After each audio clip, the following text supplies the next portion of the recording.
Assalamualaikum warahmatullahi wabarakatuh. Hai murid, apa kabarnya? Semoga kalian dalam keadaan baik-baik saja ya. Ketemu lagi sama Pak Roni dan hari ini kita akan membahas tentang perubahan sosial budaya dengan pokok bahasan faktor penghambat, faktor pendorong, dampak positif, dan dampak negatif dari perubahan sosial budaya.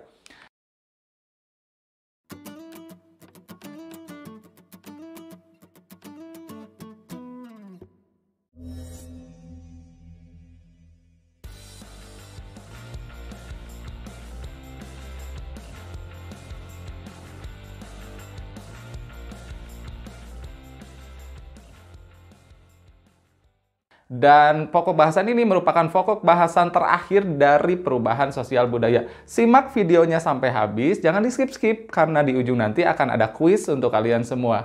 So, kita mulai.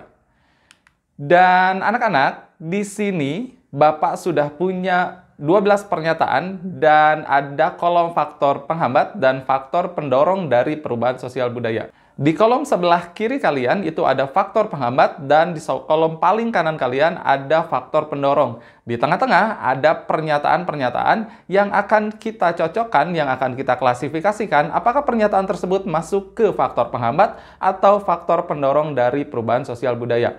Bapak kasih waktu ke kalian 10 detik untuk kalian membaca dulu seluruh pernyataan ini dan akan kalian analisis atau kalian tebak dari pernyataan-pernyataan ini mana yang masuk ke faktor penghambat dan mana yang masuk ke faktor pendorong dari perubahan sosial budaya. Dan ke-12 pernyataan itu diantaranya ada peperangan, penemuan baru, masyarakat yang tradisional, perubahan lingkungan alam, bertambah dan berkurangnya penduduk, perkembangan iptek, konflik, terjadinya pemberontakan dan revolusi, adanya prasangka terhadap hal baru atau asing, kehidupan masyarakat yang terasing, pengaruh kebudayaan masyarakat lain, dan adat istiadat. Dan ke-12 pernyataan itu, sekali lagi, akan kita kelompokkan ke dalam faktor penghambat atau faktor pendorong dari perubahan sosial budaya. Bapak kasih waktu kalian 10 detik untuk berpikir dulu dari 12 pernyataan ini, mana yang akan kalian kelompokkan ke faktor penghambat atau faktor pendorong. Siap? Kita mulai. Yang pertama dari peperangan. Apakah peperangan itu masuk ke faktor penghambat atau faktor pendorong? Ya, ternyata peperangan adalah masuk ke faktor pendorong dari perubahan sosial budaya. Jadi, adanya peperangan ini biasanya negara-negara yang menang perang itu akan memaksakan kehendaknya, kebudayaannya terhadap negara-negara yang kalah perang. Dan di situ dimungkinkan terjadinya perubahan sosial. Dan lanjut kita akan lihat ke penemuan baru atau pernyataan kedua. Penemuan baru ini termasuk ke dalam faktor pendorong perubahan sosial budaya. Tentu saja, penemuan baru seperti handphone, smartphone, atau laptop yang sedang kalian gunakan untuk menyimak video pembelajaran ini merupakan bagian dari alat yang telah ditemukan dan telah berdampak besar terhadap perubahan sosial budaya. Contohnya kalian saja jadi bisa menyimak video pembelajaran ini dari rumah kalian. Dan lanjut kita akan masuk ke sikap masyarakat yang tradisional atau pernyataan yang ketiga, dan ini termasuk ke dalam faktor penghambat dari perubahan sosial budaya. Jadi adanya masyarakat-masyarakat yang tradisional ini yang cenderung tertutup dan mereka tidak mau menerima adanya kebudayaan luar karena akan dianggap merusak tatanan kehidupan dan lingkungan yang mereka tinggali, dan itu menjadi faktor penghambat perubahan sosial budaya. Nah, lanjut kita akan masuk ke pernyataan berikutnya, yaitu perubahan lingkungan alam. Masuk ke faktor pendorong dari perubahan sosial budaya. Perubahan lingkungan alam seperti darat, laut, dan udara, atau misalnya ada bencana seperti tsunami, nelayan-nelayan yang asalnya mereka mencari mata pencahariannya mencari ikan di pantai, ketika terjadi tsunami, mereka kemudian direlokasi ke dataran rendah dan kemudian mereka mengganti mata pencahariannya menjadi pedagang. Tentu akan banyak perubahan sosial budaya yang mereka alami. Lanjut kita masuk ke bertambah dan berkurangnya penduduk. Dan ternyata masuk ke faktor pendorong. Ya, bertambah dan berkurangnya penduduk ini masuk ke faktor pendorong perubahan sosial budaya karena semakin banyak, semakin padat penduduk di satu wilayah, tentu akan mengakibatkan permasalahan-permasalahan tersendiri. Dan karena faktor urbanisasi, misalnya di kota itu jauh lebih padat, sementara di desa itu akan cenderung lenggang. Di situ akan terjadi juga perubahan sosial budaya seperti karena adanya lahan-lahan yang tidak terpakai atau lahan-lahan yang tidak produktif, yang tidak digunakan karena adanya kekurangan penduduk. Dan lanjut kita pernyataan berikutnya adalah perkembangan ilmu pengetahuan yang terlambat. Nah, perkembangan ilmu pengetahuan yang terlambat ini itu bisa mengakibatkan faktor penghambat dari perubahan sosial budaya. Tentu saja karena semakin terisolasi atau perkembangan iptek yang terlambat ini memungkinkan mereka tidak mengetahui akan adanya penemuan-penemuan baru atau pengetahuan-pengetahuan baru yang dapat bermanfaat sebetulnya untuk merubah sosial budaya masyarakat sekitar. Konflik ternyata menyebabkan faktor pendorong dari perubahan sosial budaya. Jadi adanya pertentangan-pertentangan yang tentunya mengakibatkan keseimbangan-keseimbangan baru. Misalnya kalau zaman dulu biasanya ini adanya karena ketidakpuasan masyarakat atas suatu kondisi tertentu dan itu menyebabkan konflik tertentu, kemudian terjadilah keseimbangan baru atau perubahan sosial. Terjadinya pemberontakan atau revolusi, dan ini banyak terjadi di negara-negara yang seperti tadi, kurang puas, masyarakatnya kurang puas atas situasi dan kondisi yang terjadi, sehingga mereka berupaya untuk merevolusi pemerintahannya guna memperbaiki nasib dari masyarakat itu sendiri. Kalau di kita seperti contoh pada Mei 1998, di mana saat itu runtuhnya pemerintahan Orde Baru. Dan lanjut kita ke pernyataan adanya prasangka terhadap hal baru atau asing. Ini merupakan faktor penghambat dari perubahan sosial budaya, yaitu mereka atau masyarakat sekitar cenderung antipati karena mereka berprasangka buruk terhadap adanya modernisasi atau kemajuan-kemajuan baru karena atau sesuatu yang berbau barat atau budaya asing karena mereka mungkin ada trauma juga di masa lalu bahwa negara kita tuh pernah dijajah oleh warga negara asing. Dan yang berikutnya adalah kehidupan masyarakat yang terasing. Semakin terisolasi karena jalur akses komunikasi dan transportasi ke suatu masyarakat itu tidak bisa atau terputus, maka mereka akan terputus pula informasi berbagai akses komunikasi sehingga mereka tidak mampu menyerap adanya suatu unsur-unsur baru atau pengaruh kebudayaan lain atau pengaruh ilmu pengetahuan dan teknologi sehingga mereka terhambat perubahan sosial budayanya. Dan yang lanjut adalah pengaruh kebudayaan masyarakat lain. Nah, ini merupakan faktor pendorong dari perubahan sosial budaya, di mana pengaruh kebudayaan masyarakat lain ini yang maju misalnya itu akan mempengaruhi negara-negara berkembang dengan adanya akses informasi dan telekomunikasi. Dan kalian juga bisa cek link atau tautan yang Bapak sertakan untuk melihat lebih detail tentang apa-apa saja sih pengaruh kebudayaan lain ini dalam mempengaruhi kebudayaan-kebudayaan kita dan apa sih jenisnya. Kalian bisa cek tautannya untuk kalian bisa pelajari.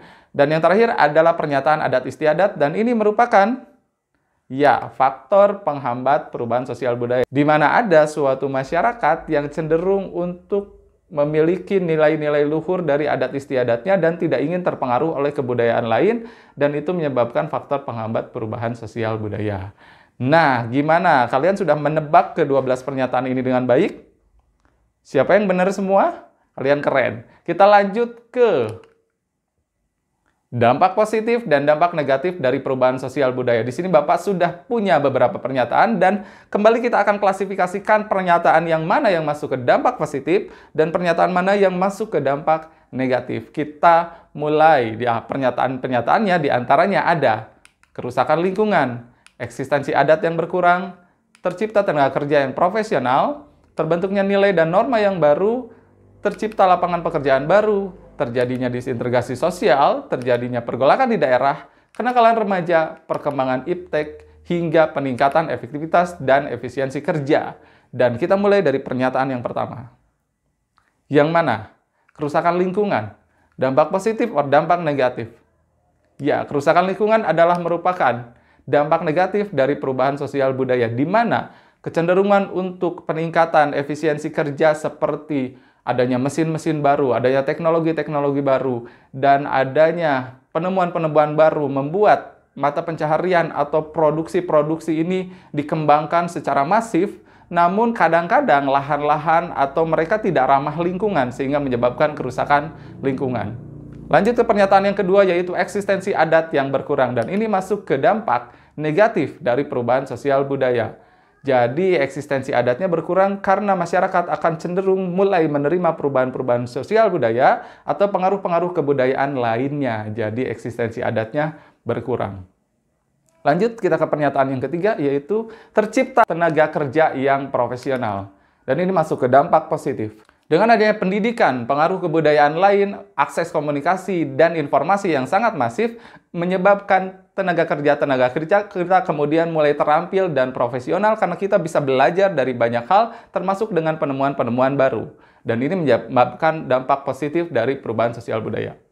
Lanjut ke terbentuknya nilai dan norma yang baru, merupakan dampak positif dari perubahan sosial budaya, di mana adanya penemuan-penemuan baru, kemajuan teknologi, pengaruh kebudayaan lain, dan ini akan mengakibatkan nilai dan norma yang baru itu harus terbentuk, karena nilai dan norma yang baru itu kemudian sudah usang, sudah tidak bisa digunakan lagi atau sudah tidak relevan lagi. Lanjut, kita masuk ke tercipta lapangan pekerjaan baru, dan ini masuk ke dampak positif dari perubahan sosial budaya. Dengan adanya penemuan baru seperti aplikasi-aplikasi ojek online misalnya, di situ akan muncul pekerjaan-pekerjaan baru kan, ojeknya bisa bertambah banyak dan bisa online. Belum online shop, dan masih banyak lagi yang lainnya akibat penemuan-penemuan baru.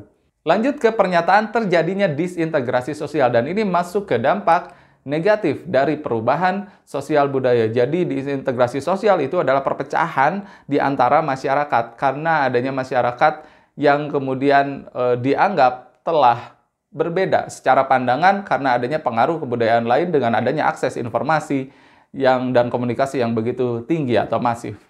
Dan yang berikutnya adalah terjadinya pergolakan di daerah, dan ini terjadi biasanya karena ketidakpuasan atas masyarakat terhadap para pemimpinnya. Dan yang berikutnya adalah kenakalan remaja. Ini masuk ke dampak negatif dari perubahan sosial budaya. Adanya akses informasi dan komunikasi yang masif yang menyebabkan perubahan sosial budaya, terjadi pula lah perubahan sosial budaya pada remaja-remaja kita atau pelajar-pelajar kita. Dan itu merupakan dampak negatif dari perubahan sosial budaya. Kalian tidak boleh jadi salah satu di antaranya yang kena dampak negatif ini. Yang berikutnya adalah perkembangan iptek, dan ini masuk ke dampak positif dari perubahan sosial budaya. Tentu saja ilmu pengetahuan dan teknologi yang tinggi merupakan dampak positif dari perubahan sosial budaya akibat sebelumnya adanya penemuan-penemuan baru di bidang ilmu pengetahuan dan teknologi ini. Kehidupan kita bisa jauh lebih mudah, jauh lebih cepat, jauh lebih efisien untuk kita melakukan berbagai hal. Dan pernyataan yang terakhir adalah adanya peningkatan efektivitas dan efisiensi kerja, dan ini merupakan dampak positif dari perubahan sosial budaya. Dengan adanya iptek, kemudian efektivitas setiap produksi, efektivitas pekerjaan jadi lebih cepat, jadi lebih mudah, dan terjadi pula lah efisiensi kerja. Dan bagaimana kalian semua sudah menebak dengan benar pernyataan-pernyataan ini? Dan anak-anak, untuk mengetahui sejauh mana pemahaman kalian tentang materi video pembelajaran ini tentang perubahan sosial budaya, yaitu dilihat dari faktor pendorong, faktor penghambat, dampak positif, dan dampak negatif ini, Bapak minta kalian cek kuis yang ada di laman Schoology yang harus kalian kerjakan. Dan itu saja anak-anak, Bapak akan tutup dengan satu quote dari Panji Pragiwaksono yang bilang bahwa hanya ada dua jenis anak muda di dunia ini. Mereka yang menuntut perubahan dan mereka yang menciptakan perubahan. Silakan pilih perjuanganmu. Terima kasih banyak sudah menyimak video pembelajaran ini. Pak Roni pamit. Assalamualaikum warahmatullahi wabarakatuh.